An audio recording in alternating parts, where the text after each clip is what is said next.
These images are part of a body of evidence showing how Australian Special Forces personnel summarily executed unarmed Afghan civilians. Now, a 4-year inquiry has concluded that it's likely the troops killed 39 innocent people, including children. The report recommended 19 current or former soldiers be investigated over the killings. It says junior soldiers were coerced by platoon commanders to shoot prisoners to achieve their first kill, a process known as blooding.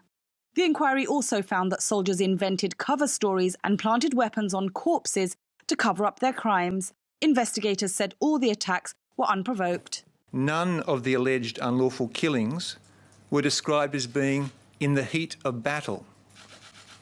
None were alleged to have occurred in circumstances in which the intent of the perpetrator was unclear, confused or mistaken. And every person spoken to by the inquiry thoroughly understood the law of armed conflict and the rules of engagement under which they operated.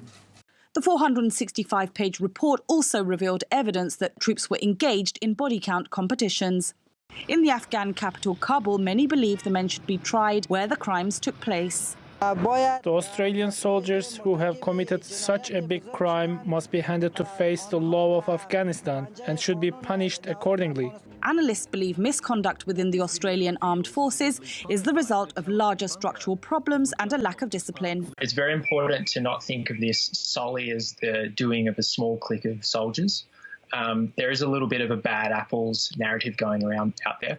But really, in the military, for such widespread systemic deviance to occur, you need an entire structure. You need the greenhouse to grow the apples.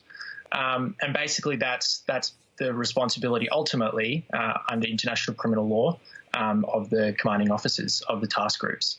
The 19 accused soldiers will now be referred to a special war crimes prosecutor. If their cases go to trial, the legal process is expected to take years. Shamim Choudhury, TRT World.